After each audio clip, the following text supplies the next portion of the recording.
വൻവാർത്തയിലേക്ക് വിശദമായി നമ്മൾ പോകുന്നു. ഇടുക്കി പീരുമേട്ടിലെ ആദിവാസി വീട്ടമ്മയുടെ മരണം കൊലപാതകം എന്ന് പോലീസ്. കാട്ടാന ആക്രമണത്തിലല്ല സീത കൊല്ലപ്പെട്ടത് എന്ന പ്രാഥമിക പോസ്റ്റ്മോർട്ടം റിപ്പോർട്ട്. സീതയുടെ ഭർത്താവ് ബിനു ഇപ്പോൾ പോലീസിന്റെ കസ്റ്റഡിയിലാണ്.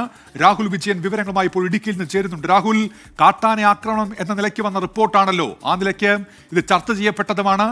എങ്ങനെയാണ് ഇക്കാര്യത്തിൽ പോലീസ് ഇത് കൊലപാതകമെന്ന് സ്ഥിരീകരിക്കുന്നത്? എന്തൊക്കെയാണ് വിവരങ്ങൾ രാഹുൽ? ഉന്മേഷ്, ഈ സീതയുടെ മരണത്തിൽ വലിയ വഴിത്തിരിവുണ്ടായിരിക്കുന്നു എന്നുള്ളതാണ് വളരെ പ്രധാനപ്പെട്ട കാര്യം. ഇന്നലെ വൈകിട്ട് നമ്മൾ കണ്ടതാണ് ആ കാട്ടാന ആക്രമണത്തിൽ സീത കൊല്ലപ്പെട്ടു എന്ന തരത്തിലുള്ള വാർത്തയാണ് ആദ്യം പുറത്തേക്ക് വന്നിരുന്നത്. വനവിഭവങ്ങൾ ശേഖരിക്കാൻ വനത്തിൽ പോയപ്പോൾ കാട്ടാനെ ആക്രമിക്കുകയായിരുന്നു എന്നുള്ളതാണ് ആദ്യഘട്ടത്തിൽ പറഞ്ഞിരുന്നത്. ഒപ്പം ഈ സീതയുടെ ഭർത്താവ് ബിനുവിനും കാട്ടാന ആക്രമണത്തിൽ പരിക്കേറ്റിരുന്നു എന്നാണ് അറിയിച്ചിരുന്നത്. എന്നാൽ ഇന്ന് രാവിലെ ഇൻക്വസ്റ്റ് നടപടികൾ ഉൾപ്പെടെ തുടങ്ങിയതിനു ശേഷം പോലീസിനുണ്ടായ സംശയം, പിന്നീട് പോസ്റ്റ്മോർട്ടം ടേബിളിൽ ഡോക്ടർക്കുണ്ടായ സംശയമാണ് ഇത് കൊലപാതകമാണ് എന്നുള്ള ഒരു സ്ഥിരീകരണത്തിലേക്ക് ഇപ്പോൾ പോയിരിക്കുന്നു എന്നുള്ളത് വളരെ പ്രധാനപ്പെട്ട കാര്യമാണ്. പോസ്റ്റ്മോർട്ടത്തിന്റെ പരിശോധനയിൽ തന്നെ ക്രൂരമായിട്ടുള്ള ഒരു ആക്രമണം നേരിടേണ്ടി വന്നിട്ടുണ്ട് സീതയ്ക്ക് എന്നുള്ളതാണ് മനസ്സിലായത്. പക്ഷേ അത് കാട്ടാന ആക്രമണമല്ലായിരുന്നു, മറിച്ച് ഒരാള് മനഃപൂർവ്വം ചെയ്ത കുറ്റകൃത്യം അല്ലെങ്കിൽ ആക്രമണമാണ് എന്നുള്ളതാണ് വ്യക്തമാവുകയും ചെയ്തിട്ടുള്ളത്. ക്രൂരമായിട്ട് തന്നെ ഈ സീതയെ ഒപ്പം ഉണ്ടായിരുന്ന ആൾ ആക്രമിച്ചു എന്നുള്ളതാണ് മനസ്സിലാക്കാൻ കഴിയുന്നത്. ഏതെങ്കിലും തരത്തിലുള്ള പ്രതലത്തിൽ തലയിടിപ്പിക്കുകയും അതുപോലെ തന്നെ വലിച്ചിഴയ്ക്കുകയും ചെയ്തിട്ടുണ്ട്. മാത്രമല്ല ക്രൂരമായി മർദ്ദിച്ചതിന്റെ ഫലമായി വാരിയെല്ലുകൾ ഒടിഞ്ഞിട്ടുണ്ട്. 3 വാരിയെല്ലുകൾ അത് ശ്വാസകോശത്തിൽ കുത്തിക്കയറുകയും ചെയ്തിട്ടുണ്ട് എന്നുള്ളത് പോസ്റ്റ്മോർട്ടത്തിൽ കണ്ടെത്തിയിട്ടുണ്ട്. മാത്രമല്ല നാഭിക്ക് ഉൾപ്പെടെ ചവിട്ടിയതിന്റെ അടയാളങ്ങളും ഉണ്ടായിരുന്നു എന്നുള്ളതാണ് ഈ പോസ്റ്റ്മോർട്ടം പരിശോധനയിൽ കണ്ടെത്തുകയും ചെയ്തിട്ടുള്ളത്. ഇതിന്റെ അടിസ്ഥാനത്തിൽ തന്നെ പോലീസ് അടുത്ത നടപടികളിലേക്ക് നീങ്ങുകയും ചെയ്തിട്ടുണ്ട്. ഇന്നലെ വൈകിട്ട് ഈ കാട്ടാനാക്രമണം ഉണ്ടായതിന് പിന്നാലെ ഈ സീതയുടെ ഭർത്താവ് ബിനുവും ആശുപത്രിയിൽ അഡ്മിറ്റ് ആയിരുന്നു. പിന്നീട് തനിക്ക് കാട്ടാനയുടെ ആക്രമണം നേരിടേണ്ടി വന്നിട്ടുണ്ട്, വാരിയിലിന് ഉൾപ്പെടെ വേദനയുണ്ട് എന്ന് പറഞ്ഞ ഈ ബിനുവിനെ കാഞ്ഞിരപ്പള്ളി താലൂക്ക് ആശുപത്രിയിൽ വിദഗ്ധ പരിശോധനയ്ക്കായി കൊണ്ടുപോവുകയും ചെയ്തു. എന്നാൽ അവിടെ എത്തി ബിനുവിന് വലിയ കുഴപ്പങ്ങളൊന്നുമില്ല, കാട്ടാനാക്രമണം ഏറ്റതിന്റെ ലക്ഷണങ്ങളൊന്നുമില്ല എന്ന് മനസ്സിലായതിന് പിന്നാലെ അദ്ദേഹത്തെ പറഞ്ഞു വിടുകയായിരുന്നു. എന്തായാലും പോലീസിന് സംശയം തോന്നിയതോടെ ഈ ബിനുവിനെ നിരീക്ഷണ വലയത്തിലാക്കി പിന്നീട് കസ്റ്റഡിയിൽ എടുക്കുകയും ചെയ്തു. രാവിലെ ചെയ്ത ചോദ്യം ചെയ്യലിനും പക്ഷേ ഏതെങ്കിലും തരത്തിൽ ഒരു കൊലപാതകമാണ് എന്ന് സമ്മതിക്കാനോ കുറ്റസമ്മതം നടത്താനോ ബിനു തയ്യാറായിരുന്നില്ല. കാട്ടാന ആക്രമണം എന്ന നിലപാടിൽ തന്നെ ഉറച്ചു നിൽക്കുകയായിരുന്നു. പക്ഷേ പോസ്റ്റ്മോർട്ടം റിപ്പോർട്ടിൽ അത്തരം സാഹചര്യമല്ല, കൊലപാതകമാണെന്ന് കണ്ടെത്തിയതിന് പിന്നാലെ ബിനുവിനെ കസ്റ്റഡിയിൽ എടുത്തിട്ടുണ്ട്. ബിനു തന്നെയാണ് ഈ കൊലപാതകം നടത്തിയിട്ടുള്ളത് എന്നുള്ളൊരു നിഗമനത്തിലാണ് പോലീസ് ഉള്ളത്.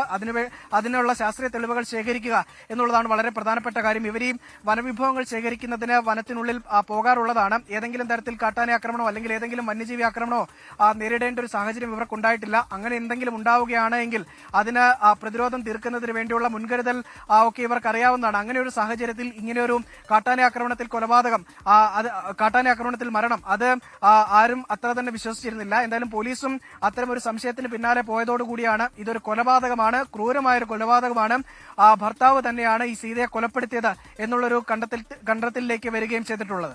രാഹുൽ, ഇപ്പോൾ ഇക്കാര്യത്തിൽ ഈ ഭർത്താവ് എന്തുകൊണ്ട് ഈ ക്രൂരകൃത്യം ചെയ്തു, അതുമായി ബന്ധപ്പെട്ട് പ്രാഥമികമായ എന്തെങ്കിലും നിഗമനത്തിൽ എത്തിച്ചേരാൻ പോലീസിന് കഴിഞ്ഞിട്ടുണ്ടോ? ഈ പോസ്റ്റ്മോർട്ടത്തിൽ ഡോക്ടർക്ക് തോന്നിയ സംശയം അതാണ് ഇപ്പോൾ ഇക്കാര്യത്തിൽ ഇത് കൊലപാതകം എന്നുള്ള പോലീസിന്റെ നിഗമനത്തിലേക്ക് എത്തിയത്. രാഹുൽ,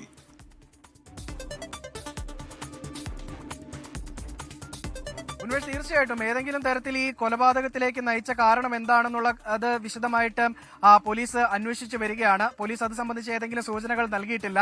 ഏതെങ്കിലും തരത്തിൽ കുടുംബ പ്രശ്നങ്ങൾ ഉണ്ടായിരുന്നോ അല്ലെങ്കിൽ മറ്റേതെങ്കിലും പ്രശ്നങ്ങൾ ഈ വനത്തിൽ വെച്ചുണ്ടായതാണോ എന്നതടക്കമുള്ള കാര്യങ്ങൾ പോലീസ് അന്വേഷിച്ചു വരികയാണ്. നിലവിൽ അതിൽ കൂടുതൽ ചോദ്യം ചെയ്യലുകൾ നടക്കേണ്ടതുണ്ട്. കാരണം ഇന്ന് രാവിലെയുള്ള പ്രാഥമിക ചോദ്യം ചെയ്യലിലും അല്ലെങ്കിൽ ഏതെങ്കിലും വിധത്തിലുള്ള കാര്യങ്ങൾ പോലീസ് രഹസ്യമായി അന്വേഷിച്ചറിയുന്നതിനിടയിലും ഇത്തരത്തിൽ പ്രശ്നങ്ങൾ ഉള്ളതായിട്ടോ അല്ലെങ്കിൽ ഒരു കൊലപാതകമാണെന്നതിന്റെ ഏതെങ്കിലും ഭാവമാറ്റം പോലും ഒരു മുഖത്ത് പോലും ഈ ഭർത്താവിന് ബിനുവിനുണ്ടായിരുന്നില്ല എന്നുള്ളതാണ് പോലീസ് വ്യക്തമാക്കുന്നത്.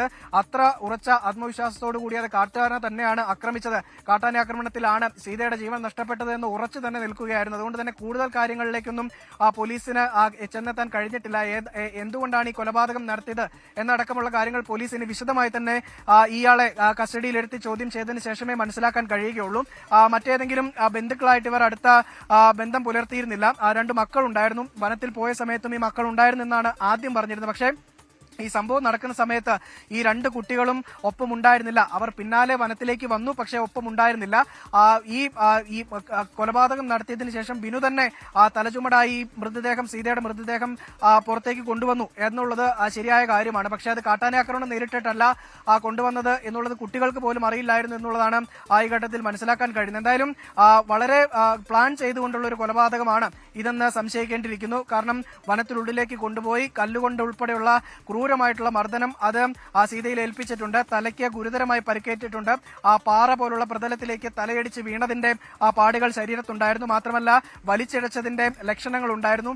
അതുകൂടാതെ കല്ലുകൊണ്ടിടിച്ച് വാരിയെല്ല് പൊട്ടിയതിന്റെ ലക്ഷണങ്ങളുണ്ട്. അത് ശ്വാസകോശത്തിൽ ഉൾപ്പെടെ കുത്തി കയറുകയും ചെയ്തിട്ടുണ്ട്. അതുൾപ്പെടെ മരണകാരണമായിട്ടുണ്ട് എന്നുള്ളതാണ് പോസ്റ്റ്മോർട്ടത്തിൽ മനസ്സിലാക്കാനും കഴിഞ്ഞിട്ടുള്ളത് എന്നുള്ളതാണ് നമുക്ക് അറിയാൻ കഴിയുന്നത്. എന്തായാലും ഇതിൽ കൂടുതലായിട്ടുള്ള അന്വേഷണം വരേണ്ടതുണ്ട്. പോലീസാണ് ഇതിൽ കൂടുതൽ വിശദാംശങ്ങൾ നൽകുകയും ചെയ്യേണ്ടത്. എന്താണ് കൊലപാതക കാരണം എന്നതടക്കമുള്ളത് പോലീസ് ഈ പ്രതിയിൽ നിന്ന് തന്നെ ചോദിച്ചറിയേണ്ടതുണ്ട്. അതിനുശേഷം മാത്രമായിരിക്കും കൂടുതൽ വിവരങ്ങൾ ലഭ്യമാകുകയുള്ളൂ. ഈ കൊലപാതകത്തിലേക്ക് നയിച്ച കാരണത്തിന്റെ ഉന്മേഷ്. ശരി, രാഹുൽ വിജയനാണ് വിവരങ്ങൾ നൽകിയത്.